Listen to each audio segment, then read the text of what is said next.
halkani waa qubnaha TV ku soo dhawaada barnaamij wareedkana xilligan qodobada aad ku daawan doontaan waxa kamid ah madaxweynaha dowlad goboleedka Koonfur Galbeed Cabdicasiis Laftagareen oo hadal la yaab leh ka sheegay magaalada Baydhabo xilli uu farta ku fiiqay dowladda Soomaaliya uu hogaaminayo madaxweyne Xasan Sheekh Maxamuud oo ku sheegay in dagaalka lagu jiro dagaalamayaasha Al-Shabaab ay si sax ah u mareen sidoo kale waxa uu sheegay in maamulada qaar ay ku garab taagan yihiin halka uu sheegay maamulka isagoo hogaamiye ee Koonfur Galbeed Soomaaliya ana la garab taagna dowladuna ay gacan bidixeenayso hubka iyo saanada iyo ciidanku ay ku daabulayso deegaano ay gaara u taakuleynayso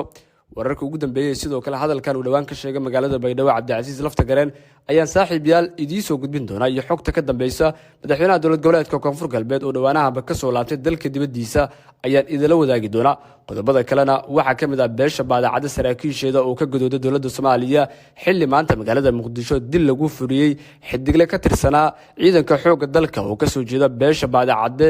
isagoo hore dil ugu geystay taliyihiisii sidoo kalena maanta si degdeg ah dil loogu fuliyay magaalada Muqdisho siyaasiyiin iyo xildhibaano ka soo jeeda beeshaasi oo si weyn uga aragti dhibtay xilli ay sheegeen in nidaam cusub la furayo sidoo kalena ay shaki weyn ka qabaan degdegsimada lagu sameeyay dilka magaalada Muqdisho loogu geystay sargaalka ka tirsan beeshaasi qodobada kalena waxa kamid ah sargaal muhiim ah oo ka tirsanaa Haramcad iyo sidoo kale oo maanta lagu dilay deegaanka Basro oo hoostaga degmada Balcad ee gobolka Shabeellaha Dhexe xilli Jimciye la soo dhaafay deegaankaasi lagu dilay taliyihii qaybta guud ee booliska Banaadir haddaba xogaha ugu dambeeyay sidoo kale dagaalkani oo ciidamada maalinta ka dambaysa ee ay ku leeanayaan xilli dowladda Soomaaliya ay sheegtay in 19 dagaalame oo ka tirsan Al-Shabaab ay ku dileen dagaalada ama howlgallada ka soconaya duleedka magaalada Balcad iyo sidoo kale deegaanka Basre oo u dhaxeeya degmooyinka Afgooye iyo sidoo kale degmada Balcad oo ka kala tirsan Shabeellaha Dhexe iyo Shabeellaha Hoose qodobadaas iyo kuwan kale aan qaybtan ku faaqidi doona saaxiibayaal balse aynu ku bilaawno madaxweynaha dowlad goboleedka Koonfur Galbeed Cabdicasiis Xasan Maxamed Laftagareen oo dhawaanaha dib ugu soo laabtay magaalada Baydhabo ee xarunta ku meel gaarka maamulka Koonfur Galbeed ayaa maanta waxa uu hadal weyn ka sheegay magaaladaasi isagoo eedeeyay dowladda Soomaaliya oo hogaaminayo madaxweynaha Xasan Sheekh Maxamuud waxa uu dowladda Soomaaliya madaxweyne Laftagareen ku eedeeyay in ay si dhab ah u wajahaynin dagaalada lagu jiray xilligan Al-Shabaab Cabdicasiis Laftagareen madaxweynaha dowlad goboleedka Koonfur Galbeed sidoo kale waxa uu farta ku fiiqay in xukuumaddu ay gacan bidixeenayso saanada iyo ciidanka iyo sidoo kale taakulada ay la garab istaagayso dadka dagaalka kula jira Al-Shabaab waxa uu sidoo kale sheegay in macaawisle iyo sidoo kale dadka deegaanka oo sabaabule ay ka jiraan ee deegaanada maamulka Koonfur Galbeed uu sheegay in markii ugu dambeysaba magaalada Afgooye ee gobolka Shabeellaha Hoose ay ka soo muuqdeen rag sheegay inay iska dhicinayaan ama iska caabinayaan ama deegaanadooda ay ka xoreysanayaan dagaalamayaasha Al-Shabaab waxa uu sheegay in dowladdu ay samarnimo ka hadlin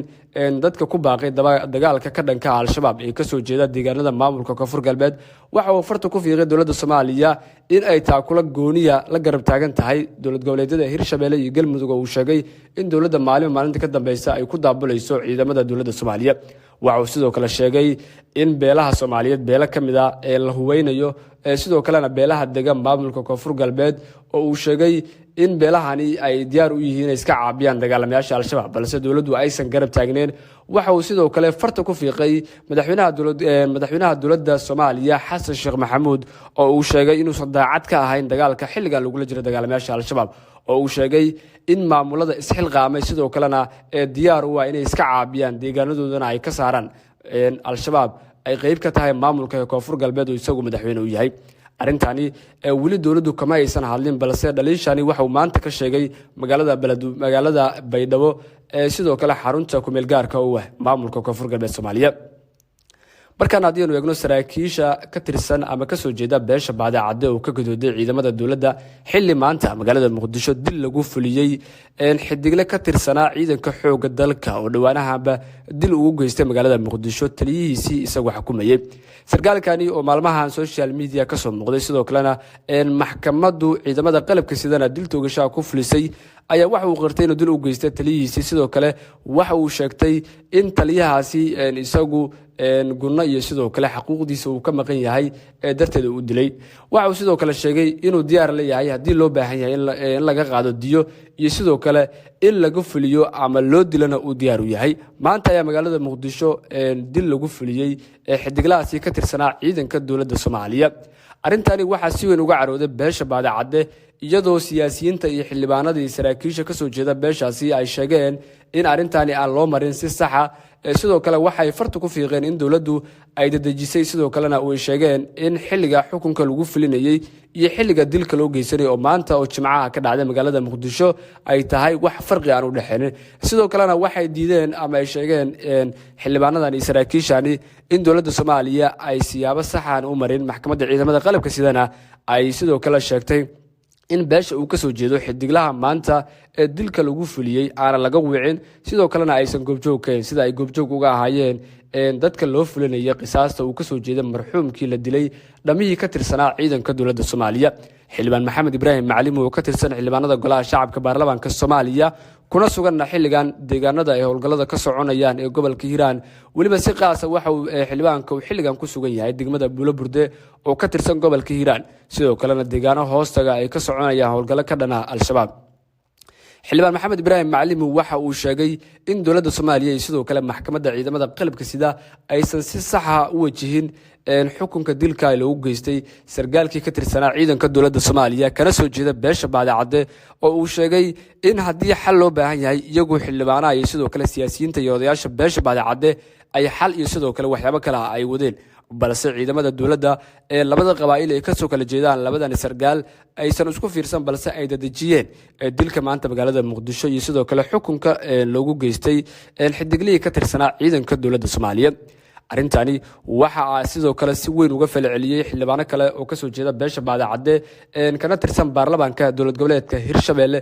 sidoo kale waxay sheegeen in dowladda Soomaaliya ay arrintani si aan markaa sharci waafaqsan ay soo wajin sidoo kale saraakiil ka soo jeeda beesha baadacadde oo xilligan ku sugan magaalada muqdisho ayaa waxay gadood ka sameeyeen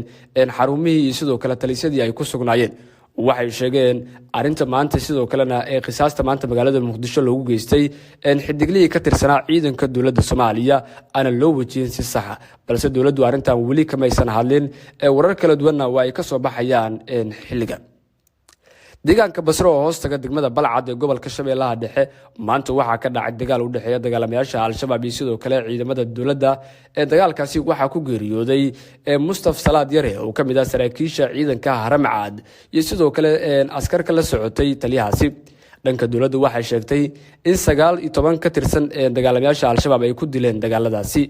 sargaalkani waxa uu ka tirsanaa saraakiisha muhiimka sidoo kalena waxa uu ka soo jeeday deegaanada maamulka Galmudug waxa uu kamid ah saraakiisha maalmihii u dambeeyay horkacayay howlgallada ka socda gobolka Shabeellaha Dhexe iyo sidoo kale halka iska galaan gobolka Shabeellaha Hoose taliyahani waxa uu deegaankaasi ku geeriyo sidoo kale dowladdu wali kama aysan hadlin geeridiisa balse waa la shaaciyay inuu soo geeriyooday sidoo kale askar kamid ahayd askarta ka howlgalaysay deegaankaasi dowladdu iyada sidoo kale waxay sheegtay in deegaano muhiim ah ay ka qabsatay dagaalamayaasha al-shabaab sidoo kalena ay ku dileen xubno aad u tiro badan oo dagaalamayaashaas ka tirsan wararkii ugu dambeeyay qowmanaha TV-na xilliga wanaaginta